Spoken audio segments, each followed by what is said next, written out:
All right, what's going on, everyone? It's different. I'm doing the intro this time, not Matt. So we have a pretty unique guest today. His name's Mitchell Brush. We're super pumped to have him on. He plays floorball. He's on Team Canada, so he's a big deal in the floorball game. So we're really pumped to get to know this and how it's gonna work out. So first of all, I think actually Nate had a question for you to start. Totally. Yeah, I mean, it was sure. kind of just cool because I mean, with all our guests, like we've notified them, we have to them, but I think you were one of the first people to DM us saying that like you liked their stuff and like you like that. So I was just wondering, like, how did you end up finding our channel? To be honest with you, I'm not too sure. I think I was just scrolling through Instagram one day, and I'm a big podcast listener. Yeah. So just scrolling through, and I just think happened upon your Instagram page. I had a couple friends that were following you, so it said like followed by so and so, whatever, right? Yeah.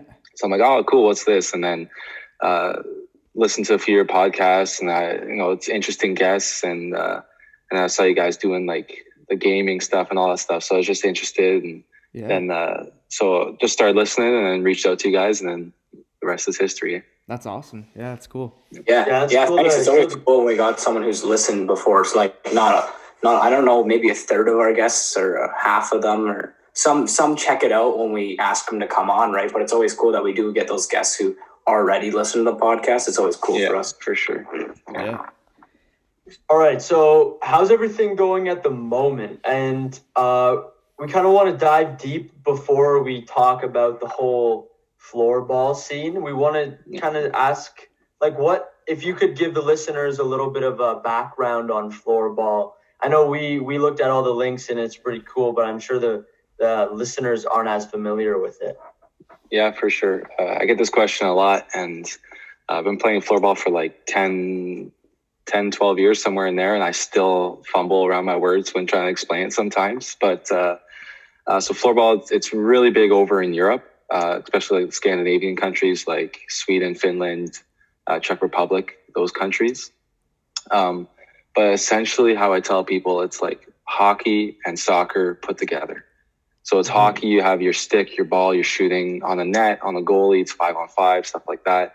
But it's soccer where like you can't touch the ball with your hands. So in hockey, usually the puck's coming out in the air, you can grab it, put it down. You can't do that in floorball. There's no body contact in floorball. It's just like that shoulder to shoulder jockeying stuff that you do kind of in soccer. And then there's just a bunch of different rules put in place to keep it safe and skill based. So like there's no stick lifts, no stick hacks, no grabbing, pushing, stuff like essentially what you would see in hockey, like in the NHL. You don't see any of that in floorball, Right. which is like a complete shift. If like I grew up playing hockey and the sudden I started playing floorball, and it was like it was a complete shift in mind frame, going from like this rough and tough and push, shove, hack, all that stuff to floorball where there's like none of that. So Yeah, that's really cool. And I like one of the questions is like, how did you first get into it? Like, did you play any previous sports? Did you have like a connection to kind of lead your pathway to it? Yeah, so I grew up playing hockey just locally here in Cambridge, and then kind of knew at like the age of like 14, I was going nowhere in hockey. And actually, my older brother got into playing floorball. I guess at school, his gym teacher found the sport somehow. I guess he was researching and found the sport. Went to my brother, said, "Hey, you should play this sport. It's really cool." And then obviously he came home and be like, "Yo, let's play this sport." Got ourselves a stick, started playing around, and then got into kind of the floorball scene here in Canada. And then my brother's built up a nice little rec league here in Cambridge that we play at. Obviously, when COVID's not a thing, but so we play there. And then so yeah, it was the hockey background that brought me into floorball there. Yeah, that's awesome. That's interesting too. Oh, go on, Matt. I just want to say, for one of the reasons that I kind of got exposed to floorball, and a lot of people have, is through Pavel Barber. I'm assuming you're familiar with him. Yeah. Have you ever crossed paths with him? Or I know he played on Team Canada too. I don't know what the levels are. Have you crossed paths with him at all? Yeah, so we play on the same team together, me and him. He's obviously that's where everyone kind of says, "Oh, that's how I came into floorball." he's insane stick handling. Like I never seen anyone with hands like him before. And I play defense, so I hate playing against him because he comes down on you, you might as well just let him past you because like there's no beating him or stopping him. But yeah, most people say they get exposed with Barber, and then he's only been playing for like with us since like 2018, I think, or no, before that, 2016. He's been playing since 2016 with the national team. So yeah, but he's a great guy. That's awesome.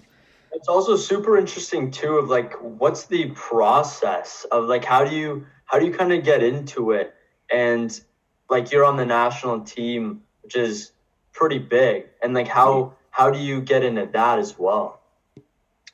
So there's most of the guys or all the guys who play on the national team play in the Floorball League of Canada, which is like the highest league or highest level you can play of floorball here in Canada. So there's teams based in like Cambridge, Ottawa, Montreal, stuff like that. And then out east in like Halifax and Nova Scotia out there. So we all play there. And then from there, we kind of like get scouted almost, like I guess you could say, scouted. And then there's training camps and you just go to the training camps.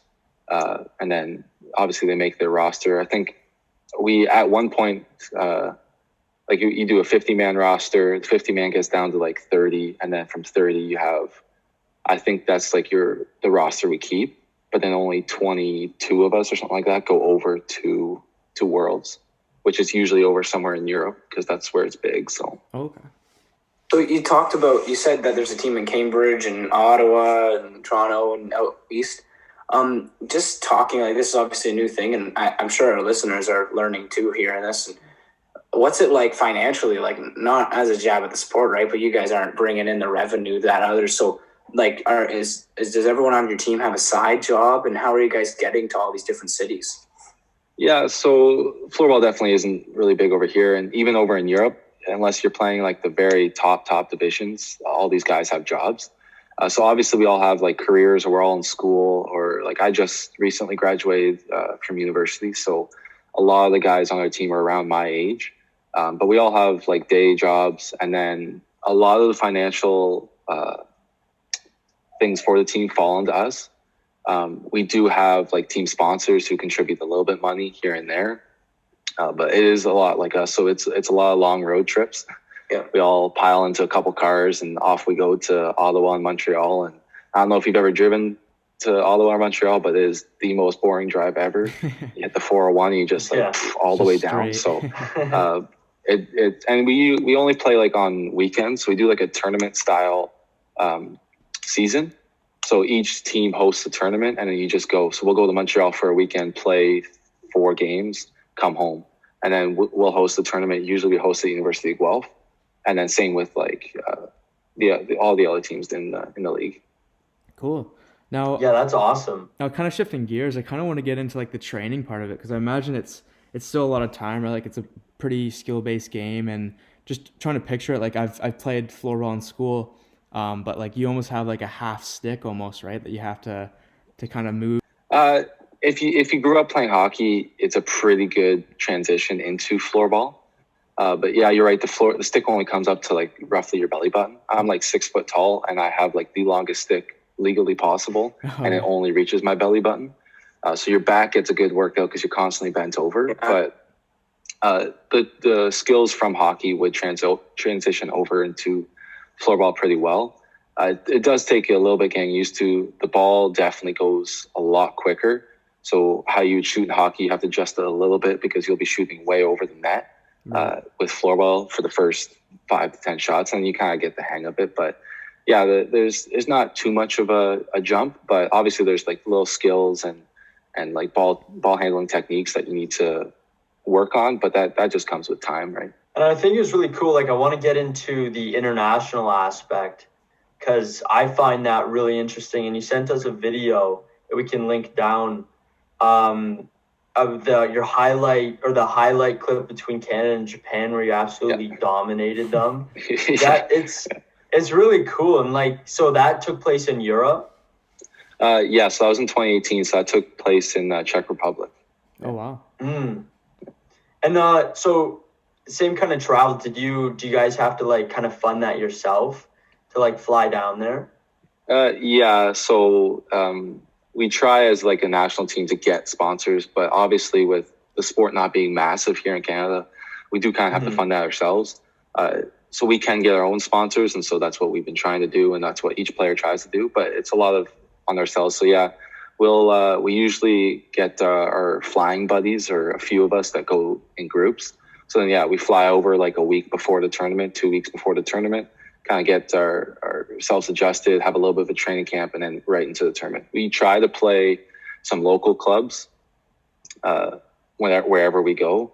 So like this last time when we went to Czech Republic, we played this team. It was like this tiny, tiny little town called Komatov outside of, it was like, I want to say like 3 hours outside of Prague or something like that. Okay. And we're on our way to play them. And we're like, so what is there to do in this city? They're like, nothing.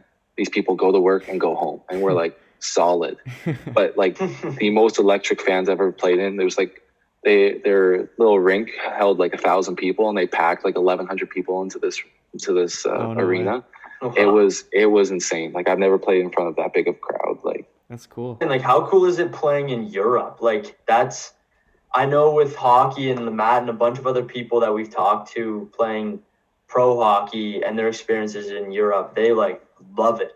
So I can imagine that it was amazing. It's insane. They're never quiet, constantly screaming, yelling. They all have noisemakers.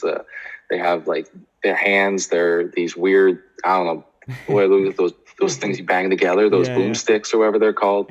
Like they have literally everything. Like I've never experienced the like noise that loud for that long in a game. Like it's constant. It's amazing. And everyone loves Canadians over there. Yeah. There's like guys or kids sitting behind our bench during like almost every game we have going, go Canada, go. And you're like, you're not Canadian. But like, it's great. Everyone loves Canadians. Like it's great. For sure. Did you get a chance to like explore it all when you were down there? Like any cool experiences to Yeah, we definitely do. During the tournament, our days are kind of structured. Like we'll wake up, have our team meeting, breakfast, workouts, like whatever it is for the day.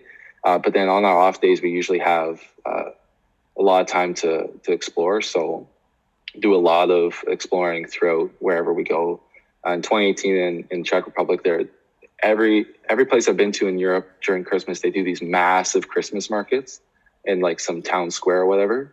And so we went there like 3-4 times because it's just like they had this like 20-foot tall tree all decked out with lights and ornaments and all that stuff. And then all these vendors selling these knickknacks and all this stuff. Like it was a great experience. Yeah, I'm sure that's worth it just on its own, right? You get to meet. Oh, it's so for yeah. And on that topic, we might as well talk as we're talking about the cities and all the cool experiences. And what was your coolest / favorite city that floorball's taken you? So back in 2017, the tournament was in. I'm still not sure how to pronounce it. It's like Vikwa or something like that, Sweden. Oh, okay. But before we were in Copenhagen, Denmark, and so that's the best place I've ever been. I got there a few days before everyone, and one day just rented bikes, me and a few other people, and we biked through the city, and it was insane. Like you were from one end to the city to the other in like 30 minutes. I forget where we were staying. We were like right outside of Copenhagen, but it was insane. It was so beautiful. It's just like complete culture shift from over here in North America. It's like all these old buildings and these like cobblestone streets. Like it's just beyond amazing. So that was by far the favorite place to go. And also, I'm sure it's interesting too, the dynamic, because you said, and you mentioned that floorball is not so big here, but it's like huge in places like Sweden, Czech Republic, etc. So like I'm sure it's really cool to experience that like energy differentiation going to like where it's actually really big and playing there rather than playing here, right? Oh yeah, for sure. When you tell people like, yeah, I play floorball when you're here, you get some people like, oh yeah, like I've heard of that. I played in gym class. I saw a few videos. I saw Pavel Barber, whatever, right? But you go over there and they're like, yeah, I play floorball. And they're like, oh my goodness, that's amazing. I think the coolest thing was we were on the bus to somewhere, I think a bunch of us on the team, and there was a dude on the bus with a floorball stick. And he was like off to his like local team practice. And we're like, this is amazing. You never see this in Canada. Yeah. And we were blown away by it. Yeah, I'll hop in. Just kind of the next thing we want to talk about is obviously, you said you just got out of UW, and so we want to know what you took. And obviously, we're pretty familiar with. We had John Peely who's with us, and he's doing our charged up fitness. He was just the third string quarterback, and Andrew Hoff, who's a strength and conditioning guy there. So, what was it like playing floorball nationally and balancing school? Is there any floorball opportunities in Canada universities? Are you guys pushing for that? So the balance was obviously delicate. Trying to train, work, and go to school was definitely hard. Rewarding, but hard, obviously. I made it through, so I did something right, I guess. But yeah, there's not a whole lot of opportunities necessarily at like university levels. I know here in Canada, we're trying to grow like as much as possible.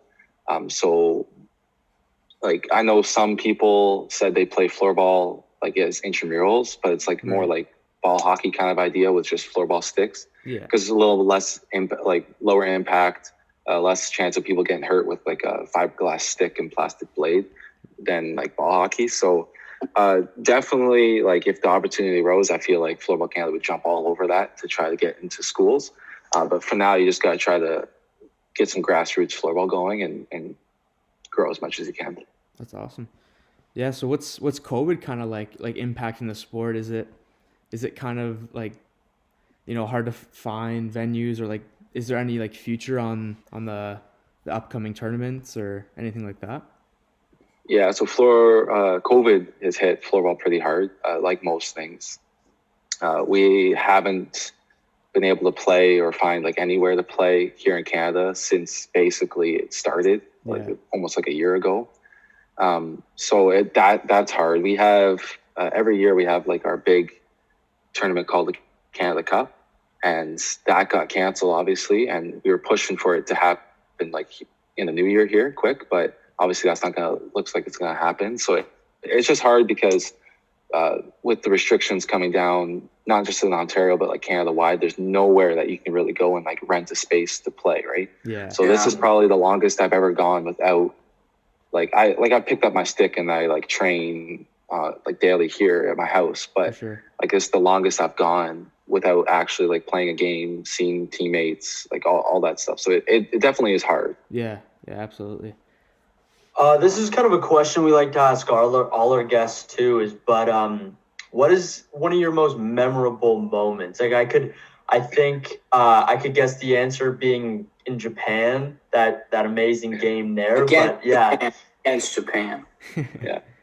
Yeah. I mean, scoring my first goal, that was a pretty memorable experience. But I think it was memorable but funny, this experience, I'm going to say. Back in 2017, I was playing on the U19 national team, and we're in Copenhagen. We're playing an exhibition game, and like I said earlier, like I arrived a few days early, and then everyone else came and met up, and we all met up at our hostel and whatever.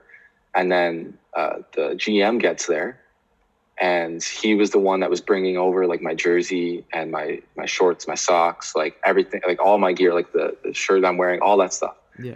And he shows up, and I'm like, all right, where's my stuff? And he's like, so the airline lost my bag. And I'm like, what? He's like, yeah, so we'll wait a few days, see if it comes. And I think we had like 2 days before our like exhibition game. I'm like, okay, fine. Nothing shows up for those 2 days. And so I had to play the first exhibition game. And luckily it wasn't like super official and like the other team didn't care, but I had to play like my first like official international game with the national team with like this, the GM's t-shirt, and he's like 2 feet smaller than me and like 2 sizes smaller. So I was like stuck in it. It was like an extra small, it felt like, and I'm like trying to play. It was, I didn't like it at the time, but I look back at photos and I'm like, that's just funny. Like it looks funny. So wearing a crop top to the first game. Yeah. All these European guys are like, is this normal for Canadians to look like that or what? True. That's funny.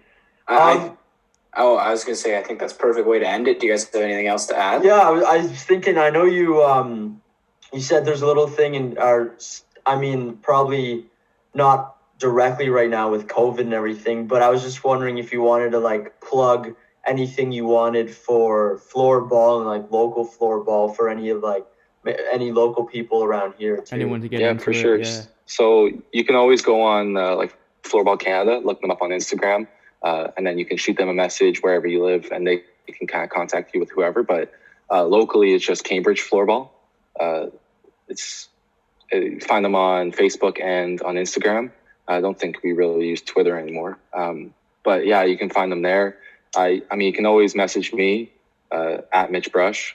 I'm always down to talk about floorball and help anyone up trying to get into the game. So, but yeah, Cambridge Floorball would be the best. We do have a website as well. It's like cambridgefloorball.com or something like that. Okay. I think so. Yeah, you definitely can check that out if you're looking to play anywhere or just getting interested in kind of seeing what the sport is. If you're like needing gear or anything like that, one of our team sponsors is 519 Floorball. So you can look them up, and they have sticks and all the gear that you're going to need for anything to get going in the sport. Sweet. And I think it's a good point too of like all these athletes who want another thing to do. I think like playing floorball, especially like if you're playing hockey and want to do something else, I think that like combines so nicely. So yeah, definitely everyone check that out. Floorball is definitely a good cross trainer for hockey. Yeah. Yeah, We'll definitely exactly. link all those in the description if you're watching this on YouTube. And yeah, I just want to say really thanks for coming on. It's been great talking to you and appreciate it. Yeah, I learned a ton. Yeah, for I sure. thought that's really cool. Yeah, thanks guys. I loved talking about it. Thanks for having me. For sure, yeah. No worries. Thank you.